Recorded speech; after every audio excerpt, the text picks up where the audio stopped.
Welcome to Shriji food. હું છું મનીષા ઠક્કર. આજે આપણે બાળકોનો મનપસંદ ટોમેટો કેચઅપ ઘરે કેવી રીતે બનાવવો એ જોઈશું.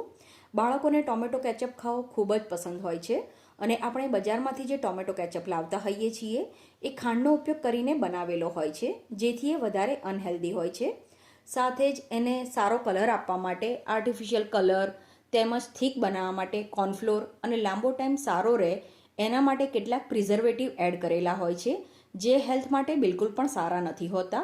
તો આજે આપણે એકદમ નેચરલ રીતે અને ઘરમાં જ મળી જાય એવી સામગ્રીથી બજાર કરતાં પણ સારો ટોમેટો કેચઅપ ઘરે કેવી રીતે બનાવવો એ જોઈશું. અને આને તમે બનાવીને 2 મહિના સુધી સ્ટોર પણ કરી શકો છો. તો ચાલો આને બનાવવાનું શરૂ કરીએ. ઘરે ટોમેટો કેચઅપ બનાવવા માટે આપણે હાઇબ્રિડ ટામેટાનો ઉપયોગ કરવાનો છે. ક્યારેય પણ ટોમેટો કેચઅપ બનાવવા માટે દેશી ટામેટાનો ઉપયોગ નથી કરવાનો, કેમ કે દેશી ટામેટાની ખટાશ વધારે હોય. હાઇબ્રિડ ટામેટા જે લઈએ એ સરસ મોટા અને કડક હોય એવા લેવાના. જો તમે વધારે પાકી ગયેલા ટામેટા લો તો પછી એનો ટેસ્ટ સારો નથી લાગતો અને તમે જે મહેનત કરીને ટોમેટો કેચઅપ બનાવો એ પણ ખાવામાં એટલો સારો નહીં લાગે. એટલે હંમેશા સારી ક્વોલિટીના ટામેટા યુઝ કરવાના. તો અહીંયા મેં 800 ગ્રામ ટામેટા લીધા છે. ટામેટાને પહેલાં તો પાણીથી સરસ રીતે ધોઈ લેવાના છે અને ટામેટાને આપણે ધોઈ લઈએ એ પછી મીડિયમ સાઇઝના ટુકડામાં રફલી સમારી લેવાના છે. હવે જો તમે વધારે ક્વોન્ટિટીમાં ટોમેટો કેચઅપ બનાવતા હોય તો ટામેટાને તમે વેજી ચોપરમાં પણ ચોપ કરી શકો છો. તો આ રીતે બધા ટામેટા સમારીને એને સાઈડમાં મૂકી દેવાના. હવે જણાવ્યું એ પ્રમાણે અત્યારે આપણે કોઈ પણ આર્ટિફિશિયલ કલર, ખાંડ કે પછી કોર્નફ્લોરનો ઉપયોગ નથી કરવાના. તો અહીંયા આપણે એક નાનો દૂધીનો ટુકડો, થોડો બીટનો ટુકડો અને એક મીડિયમ સાઇઝનું અથવા તો અડધું ગાજર લેવાનું છે. આ બધી વસ્તુને છોલીને મીડિયમ સાઇઝના ટુકડામાં સમારી લેવાની. તો અહીંયા આપણે જે બટાકા અને દૂધીનો ઉપયોગ કર્યો છે એ ટોમેટો કેચઅપને થીક બનાવશે. સાથે જ આપણે ગાજર અને બીટ લીધું છે, એનાથી કેચઅપમાં થોડી મીઠાશ પણ રહેશે અને એનો કલર પણ સરસ આવશે. તો હવે આપણે ટોમેટો કેચઅપમાં ખડા મસાલાની ફ્લેવર આપવા માટે એને ડાયરેક્ટ નથી નાખવાના. આપણે એની એક પોટલી બનાવીને આમાં એડ કરીશું. તો કોટનનું એક નાનું કપડું લેવાનું અને એમાં 2 ઇલાયચી, એક નાનો તજનો ટુકડો, 3 લવિંગ અને 4 થી 5 કાળા મરી ઉમેરવાના. પછી આ રીતે એની ગાંઠ મારી દેવાની છે. તો હવે આ બધી વસ્તુને બાફવાની છે. તો એક 5 લીટરનું કુકર લેવાનું. તમે જો વધારે ક્વોન્ટિટીમાં ટામેટાં લીધા હોય તો તમે આનાથી મોટું કુકર લઈ શકો અથવા તો 2 કુકરમાં એને ડિવાઈડ કરી શકો છો. તો આ કુકરમાં સૌથી પહેલાં સમારેલા ટામેટાં અને જે શાકભાજી આપણે સમારીને રાખ્યું છે એ ઉમેરી દેવાનું. હવે જ્યારે પણ તમે કોઈ ખટાશવાળી વાનગી બનાવતા હોય ત્યારે બને ત્યાં સુધી એલ્યુમિનિયમના વાસણનો ઉપયોગ નથી કરવાનો. તો અહીંયા તમારે સ્ટીલનું કે પછી જો તમારી પાસે હાર્ડ એનોડાઇઝ કુકર હોય તો એ યુઝ કરવાનું છે. પછી મસાલાની જે આપણે પોટલી બનાવી એ આમાં મૂકી દેવાની. આની સાથે જ આપણે આને બાફવા માટે 1/4 કપ જેટલું પાણી ઉમેરવાનું છે. પાણી વધારે નથી ઉમેરવાનું, કેમ કે દૂધી અને ટામેટાં બફાય એટલે એમાંથી પણ પાણી રિલીઝ થતું હોય છે. પછી આમાં અડધી ચમચી મીઠું ઉમેરી દેવાનું અને આને થોડું મિક્સ કરીને લેવલમાં કરી દેવાનું છે.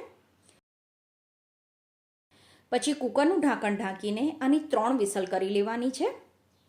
3 વિસલ પછી કુકર ઠંડુ થઈ જાય એટલે આને ખોલીને જે મસાલાની પોટલી આપણે આમાં એડ કરી હતી એને આપણે બહાર કાઢી લેવાની છે. કેમ કે આની પૂરી ફ્લેવર આ પાણીમાં આવી ગઈ હોય એટલે હવે આ પોટલીને આમાં રાખવાની જરૂર નથી. તમે જોઈ શકો છો આ બધી વસ્તુ બફાઈ એ પછી પણ કુકરમાં કેટલું બધું પાણી છે. એટલે તમારે પાણી વધારે એડ નહીં કરવાનું, નહીં તો જ્યારે તમે ટોમેટો કેચઅપને કૂક કરશો ત્યારે એને કૂક થવામાં વધારે સમય લાગશે. તો હવે આ મિશ્રણ પૂરેપૂરું ઠંડુ થાય એ પછી જ આગળની પ્રોસેસ કરવાની છે. તો આ મિશ્રણ ઝડપથી ઠંડુ થઈ જાય એ માટે એને થોડી મોટી સ્ટીલની તપેલીમાં કાઢીને પંખા નીચે અડધો કલાક રહેવા દીધું હતું. અને આ મિશ્રણ ઠંડુ થઈ જાય એ પછી જ આપણે એને મિક્સર જારમાં લેવાનું છે. અને આને વાટતા સમયે આપણે સાદું પાણી યુઝ નથી કરવાનું.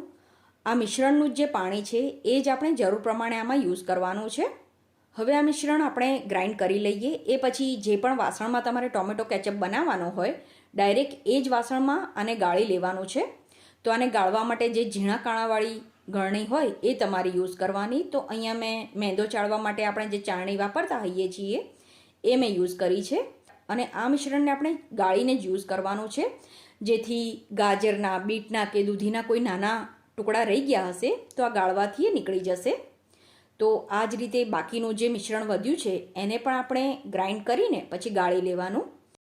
હવે આને એકવાર સરસ રીતે હલાવી દેવાનું છે અને પછી એને મીડિયમ ગેસ ઉપર ગરમ થવા માટે મૂકી દેવાનું.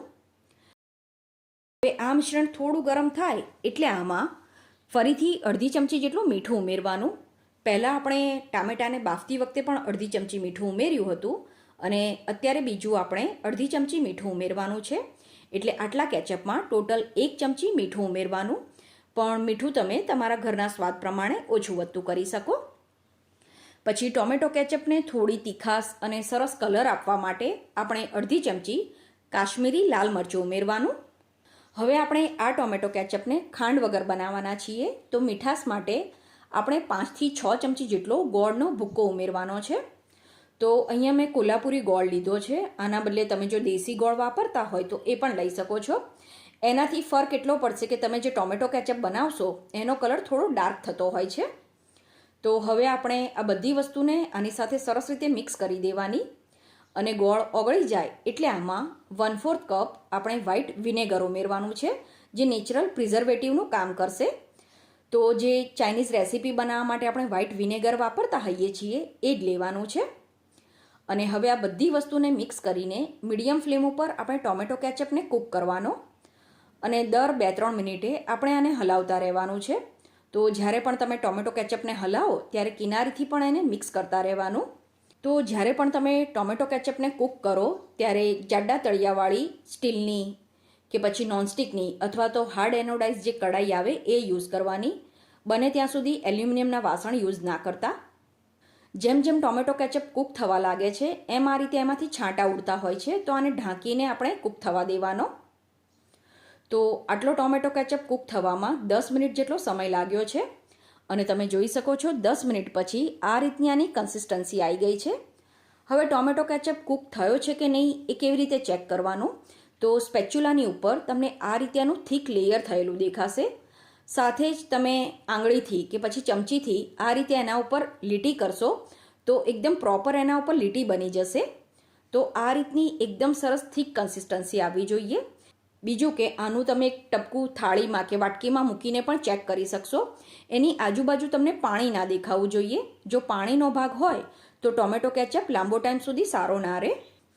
તો અત્યારે જે કન્સિસ્ટન્સી છે એના કરતાં પણ આ ટોમેટો કેચઅપ જ્યારે ઠંડો થશે ત્યારે હજુ પણ થોડો થીક થશે. તો હવે કડાઈને નીચે ઉતારી લેવાની અને આ રૂમ ટેમ્પરેચર પર આવે પછી હું તમને આની કન્સિસ્ટન્સી બતાવું છું.